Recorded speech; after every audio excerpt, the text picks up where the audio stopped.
Cursed Doll of Hanoi, submitted by Tran Hoai. It seemed innocent enough when I first bought it. Hanoi's Old Quarter is known for its bustling markets, where tourists and locals alike wander the narrow streets, browsing the shops filled with traditional Vietnamese souvenirs, silk scarves, bamboo crafts, and hand-carved trinkets. It was my last day in the city, and I wanted to bring something home, something unique. That's when I saw it. The doll was small, about a foot tall, dressed in a traditional áo dai, a long, flowing Vietnamese dress, red with gold embroidery. Her face was hand-painted with delicate features, black hair pulled back in a neat bun. She stood on a shelf among other souvenirs, but something about her caught my eye. I don't know why, but I was drawn to her. The shopkeeper, an older woman with weathered hands and a cautious smile, noticed me looking. "She's special," the woman said in broken English, her eyes glancing at the doll before shifting back to me. "Very old. You like?" There was something in the way she said it, something that should have made me pause. But I didn't. I nodded, handing her the money. As she wrapped the doll in old newspaper, the shopkeeper hesitated, her smile fading slightly. She leaned in closer, her voice barely a whisper. "Take care. She doesn't like to be left alone." I laughed it off at the time, thinking it was just part of her sales pitch. But as I walked out of the shop, I couldn't shake the feeling that the woman's warning had been more than just superstition. I packed the doll carefully in my suitcase, and a few days later, I was back home in my apartment in Ho Chi Minh City. The doll sat on a shelf in my living room, its painted eyes staring blankly ahead. At first, it was just a decorative piece, something I barely noticed as I went about my day. But then things started to happen. At first, it was small things I could easily explain away. I'd come home from work to find the doll facing a different direction. I told myself it was nothing. Maybe I had bumped the shelf without realizing it. Or maybe it was the cleaning lady who had dusted around it. But the feeling stayed with me. That creeping sensation that something was off. A week passed, and that's when the real disturbances began. One night, as I was getting ready for bed, I heard something strange. It was faint at first, a soft thudding sound, like someone tapping on wood. I paused, standing in the middle of my bedroom, straining to hear where it was coming from. It sounded distant, almost like it was coming from the living room. I walked out, my heart pounding in my chest, but everything was still. The doll sat on the shelf, exactly where I'd left it, her eyes staring blankly ahead. I shook off the feeling, telling myself it was just the house settling, and went back to bed. The next night, it happened again. Only this time it was louder. The thudding had turned into something heavier, like a knock. 3 knocks, deliberate and steady, as if someone or something was demanding my attention. My stomach tightened with unease as I walked into the living room. The doll hadn't moved, but the air in the room felt different, thicker, colder. I could feel it pressing down on me, like something was watching from the shadows. I stood there for what felt like hours, waiting for something to happen. But nothing did. So I went back to bed, trying to convince myself it was just my mind playing tricks on me. The following morning, I found something that stopped me in my tracks. The doll's hand, her tiny painted hand, was resting on the edge of the shelf, as if she had reached out in the night. I knew I hadn't placed her like that. My skin crawled with unease as I stared at it, trying to make sense of what I was seeing. And then the nightmares began. The nightmares were always the same. I'd wake up in the middle of the night, drenched in sweat, my heart pounding, only to find the doll sitting at the foot of my bed. Her eyes, once painted with delicate strokes, now seemed too real, too alive. She would be staring at me, her head slightly tilted, her tiny hand resting on the blanket as if she had crawled there in the night. I'd reach out to touch her, but before I could, I'd hear it. The sound of marbles clinking together, softly at first, then louder, echoing through the room. My eyes would dart to the floor, and there they were, small glass marbles rolling across the floor in slow, deliberate motions. And then I'd wake up. It happened night after night, the same dream, the same unsettling images.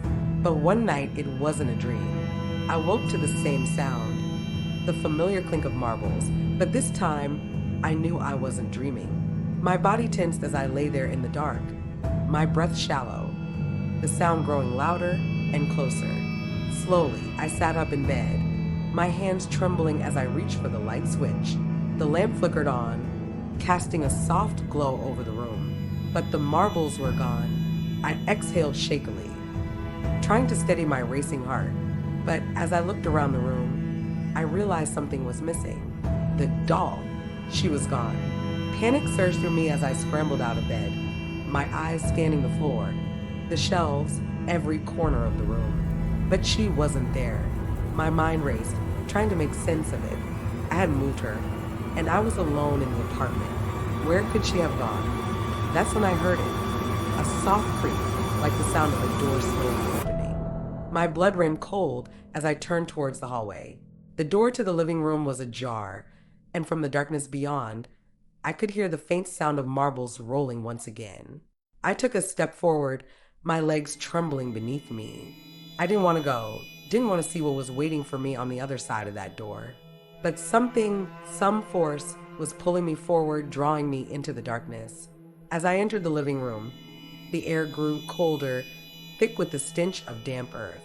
My eyes fell on the doll, sitting on the floor in the middle of the room. She was no longer propped up on the shelf. She was sitting upright, her head turned towards me, her painted lips curved into a faint smile. But it wasn't just her.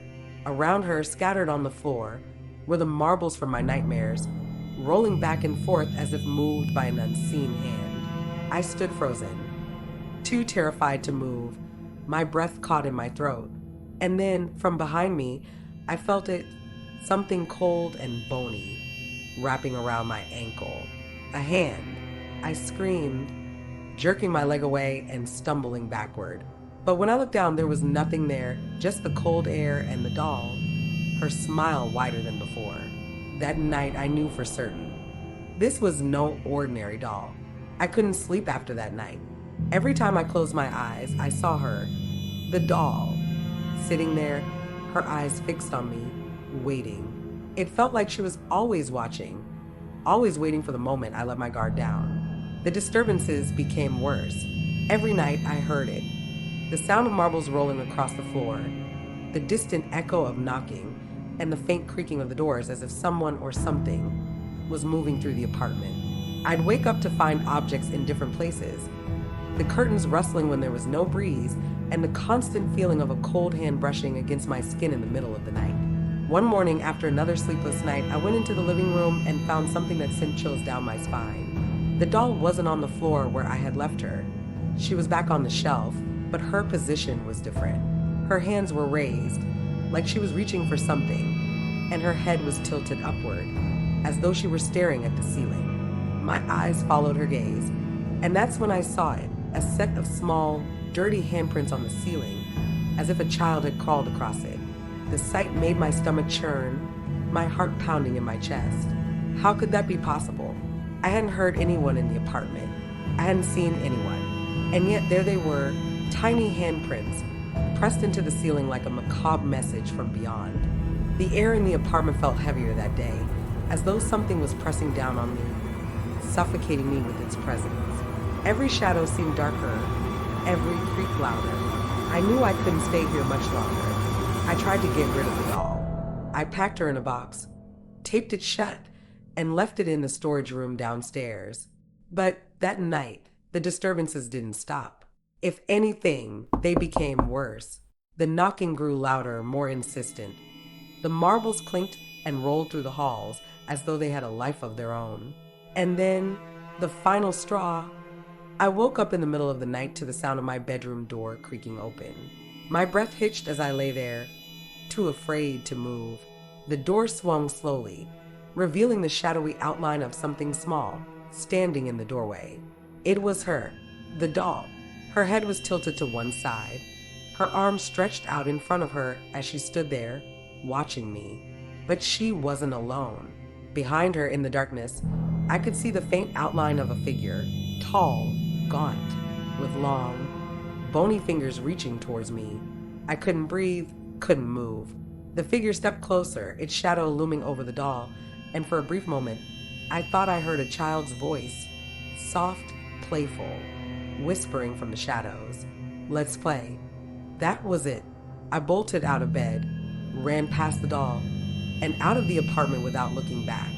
I didn't stop running until I was out on the street, gasping for air, my heart racing in my chest. I left everything behind that night.